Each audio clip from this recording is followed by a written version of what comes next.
Hello, everybody. It's Follow-Up Friday. I hope everyone had a great week. It's a little rainy here today in Pittsburgh. We will get to my superpowers here momentarily, but I hope you had a chance on Tuesday to check out our great feature. I'm so proud to be teaming with these businesses. So go back and check on Tuesdays featured by Frenchie and the things that we have to offer. We have some more great ones coming up soon. I want to jump into this. I don't want it to be too long. Last week, if you didn't have a chance to check out our Follow-Up Friday, we talked about the superpowers that a realtor has to help a buyer and why it's almost silly not to use an agent. So today, I know some people might not think of Catwoman as a superhero, but as an agent for sellers, there are some sneaky superpowers, and I think cats can be a little sneaky, hence Catwoman, that we are going to talk about. So for sale by owners are so popular at first for people that are looking to sell their home. Why is that? It always comes down to money. Why should you not be a for sale by owner and call an agent?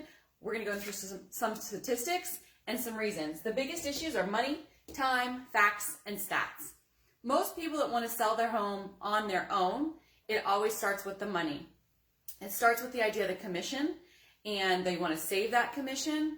Well, an unknown fact that they don't think about is typically you end up as a seller paying the commission for a buyer's agent even if you're selling it on your own.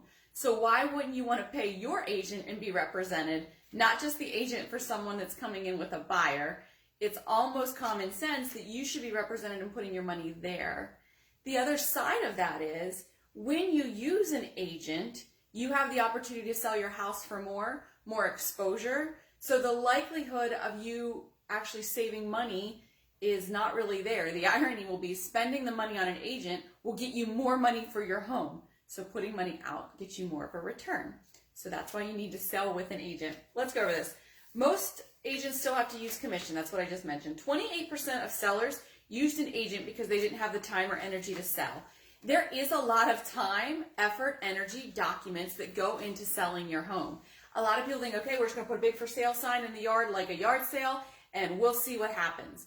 There are documentations that you need to have filled out. So the time you're going to take researching those documents, having to print them, having to fill them out, and then figuring out how to convey them to someone coming in is not worth it when you could just pay your agent in your commission, which comes from the sale of your home. It's not right out of pocket. It comes with the right price of your home right off the top to the agent. So the money part has to sit on the back burner. It's kind of like you get what you pay for. If you're not paying an agent, you're going to have a lot of more time and stress involved in selling a home. Where if you're using an agent, hopefully there's no stress. It's just more intense. So as sneaky agents already have things organized and ready to go for you. You simply call us. We'll say call me. We're not going to call anybody else. You're going to call me. I'll have everything ready for you. We'll sit down. I'll say these are the documents that you need. Someone comes to see the house. I coordinate all of that for you. I make the phone call to you. You don't have to vet the calls. Who's calling? What time do they need to be there? Is it safe? That's what your agent's for. Everyone that will come through your house, meaning you don't even have to be there to show the home and take that emotion out, has to have a key or to get into the lockbox.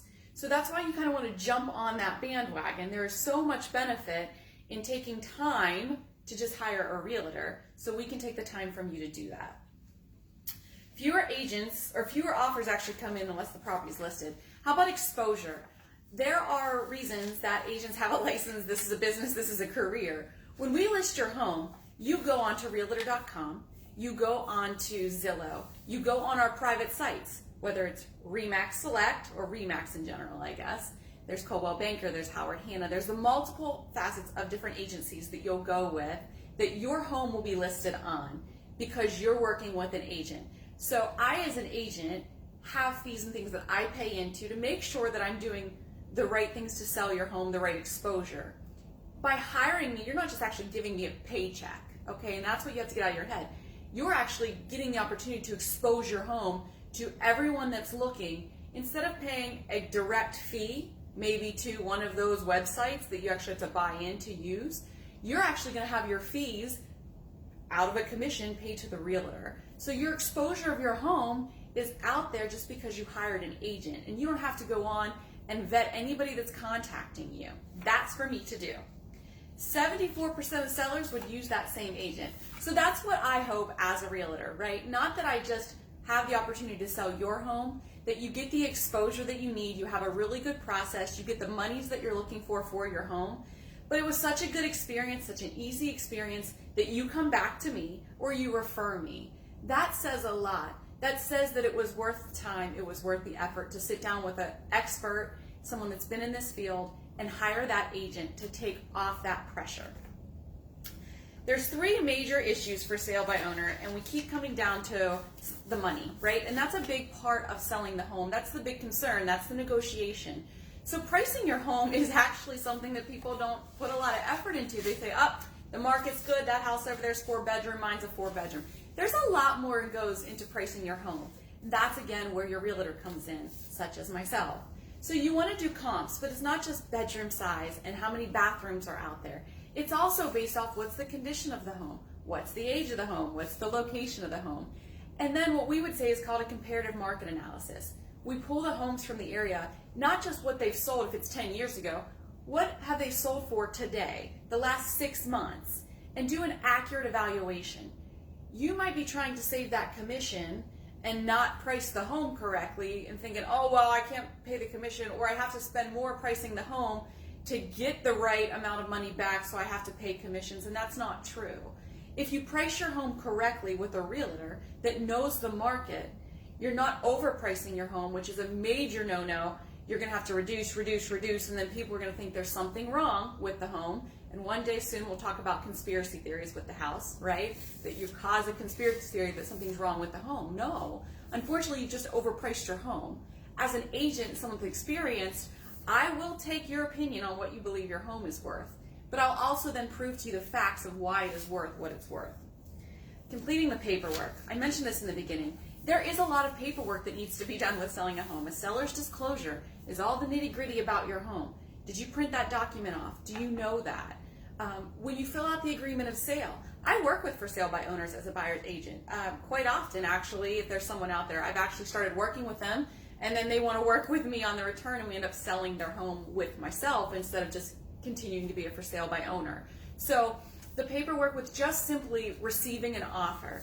As an agent, when I come to you as a for sale by owner and I'm bringing you an agreement of sale, I can't tell you how many times I actually have to go over the entire document again, because there's a lot and you don't want to miss it. So if you hire your agent and I bring you that agreement of sale, I'm going to go over it as your advocate, because we're listing your home, and explain to you the best possible ways to look at that offer. And then if you have multiple offers, how do you handle that? And comparing them, and what contingencies are important, and what does this mean, and is there hand money, and where do we put the hand money? There's a lot that actually goes into it, and you'll have an advocate on your side if you have an agent selling your home. Selling with a planned time frame. So this is another thing. Time is money, right? So I talked about reducing the home a lot. That can actually cost a lot of time, but it costs money. Every month that you're sitting on the market, you're still paying your bills, you're still paying your utilities. When you go under contract, you have anywhere from 15 days, if it's a good cash offer with a good title or loan company, all the way to 45, 60 days to sell that home. So that's 2 months from the day you're under contract. What if your house isn't selling and you're just listed? So your home's listed, you're waiting, that's 1 month it's gone by. Another month, you're finally, maybe we should reduce this. Next thing you know, you're 6 months into a year, and this perfectly great home that there's a buyer out there for has sat on the market for a year. So then that house gets listed, and now everyone's confused. Well, wait, this has been for sale for a year. That year as a seller has cost you time, stress, maybe random showings here and there. Instead of listing with a professional, such as myself, and I say, look, we're listing this day. I have all the exposure because the other phenomenal agents are out there, and they see your house pop up. I'm doing the marketing for you. I'm doing the professional photography for you. All of the things that are coming off of you. You don't have to schedule any of that. You work with me, and I handle those sides for you. So you have to remember, when you're looking to sell your home, there's a lot of little sneaky tricks that we have as agents that we have experienced that actually end up answering and helping you with a lot more of your concerns, such as the time and the money. We take that pressure off of you. Get top dollar for your home. Don't overprice your home and sit on the market and waste a lot of time. There's a ton of statistics on how much more money the house actually sells for listing with an agent. Yes, I understand commissions can sound intimidating and expensive, but when you're actually not having to do the work and everything is getting paid for from those commissions from your agent, the photography, your videography, the exposure to the websites, the exposure, the work with the other agents, all of the documentation, it's really not what you think it is as far as that goes. So take the time, look at it, and relax. Call me, and we will show you the sneaky superpowers and walk through selling your home. Again, go back, check out Tuesdays featured by Frenchie. If you have any questions, you know, of course, to let me know. Who knows what we'll be doing next week? I don't think we're doing superpowers next week. I'm running out of the Halloween costumes. But I love what I do. I know you will too. Check out this week coming up. It's going to be chilly. All my moms out there, happy Mother's Day. Thanks for all that you do. You know this working mama is always out there at her job, but I am so blessed with my 3 little ones. I hope you guys have a great weekend. I'll see you next week.